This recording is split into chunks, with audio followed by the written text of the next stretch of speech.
ہوش در دم کہ ہم نے اپنے سانسوں کا جو ہے خیال رکھنا ہے کہ کوئی سانس ہمارا، کوئی دم جو ہے ہمارا ضائع نہ ہو، کیونکہ ہماری زندگیاں اس کے جو ہے وہ سانسوں کے حساب سے لکھی ہوئی ہیں، عمر کے حساب سے نہیں لکھی ہوئی ہیں،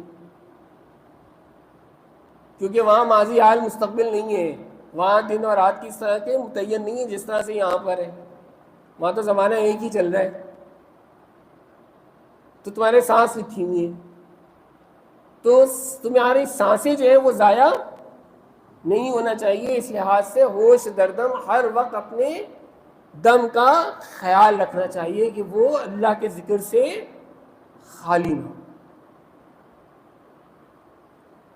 اور دوسرے لفظوں میں کہوں تو اللہ کے ذکر سے بھی خالی نہ ہو اور اس کے شکر سے بھی خالی نہ ہو، just only because of that کہ اگر تم انہیل کر رہے ہو تو بھی اس کا شکر ادا کرو۔ میں نے کہا نا ڈیپلی انہیل کیا کرو، تو جب ڈیپلی انہیل کرو گے تو سائملٹینیسلی ساتھ ساتھ تم اس کا شکر بھی ادا کر سکتے ہو کہ اللہ تمہیں توفیق دی کہ میں نے سانس کو اندر لیا، and when ever you axial تو پھر ساتھ ساتھ تم شکر ادا کرو کہ اس سانس کو باہر نکالنے کی اس نے مجھے قوت دی، کیونکہ پتہ نہیں کتنے ایسے ہوتے ہیں جو سانس اندر لے لیتے ہیں لیکن واپس باہر نہیں نکال پاتے۔ تو میں اگر شکر ادا کرنے پہ آؤں تو کوئی لمحہ ایسا نہیں کہ جو بغیر شکر کے گزرے،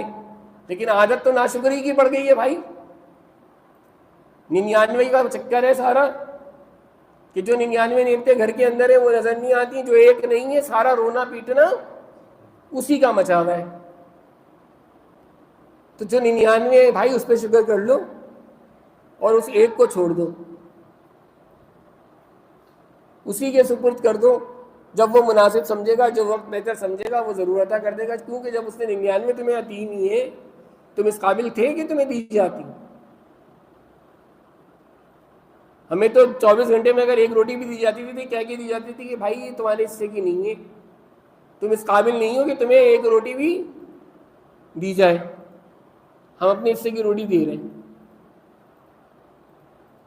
وہ روٹی بھی جو ہے نا الگ سے اترتے ہوئے سوچو آپ کہ مطلب جب یہ بات کہہ کے روٹی آپ کو دی جائے گی 24 گھنٹے میں ایک، اور وہ بھی ایک گلاس پانی کے ساتھ، تو آپ کو کیا لگے گی وہ روٹی؟ آپ کہیں گے اس سے بہتر مجھے زہر مل جائے اور میں زہر کھا لیتا، ہے نا؟ تو خیر اب تو اتنے ڈھیٹ ہو گئے کہ حرام بھی کھا لے تو کوئی فرق نہیں پڑتا، شوق سے کھاتے ہیں کہ ہر آدمی اپنے لیے حرام کو کسی نہ کسی جہت سے حلال ثابت کر دیتا ہے، نہیں تو اپنے حلال کو کسی نہ کسی طرح سے حرام کر کے کھا رہا ہوتا ہے، اور خوش یہ ہوتا ہے کہ جناب میں حلال کھا رہا ہوں۔ تو ہوش در دم سب سے پہلی بات کہ اپنے ہوش کا، اپنے دم کا جو ہے وہ ہر وقت خیال رکھیں، کوئی دم خالی نہیں جانا چاہیے، ہر سانس کو غنیمت جان کر دم کے ساتھ ساتھ ہمدم ہو جائیں اور ایک سانس ہر سانس سے باخبر رہیں۔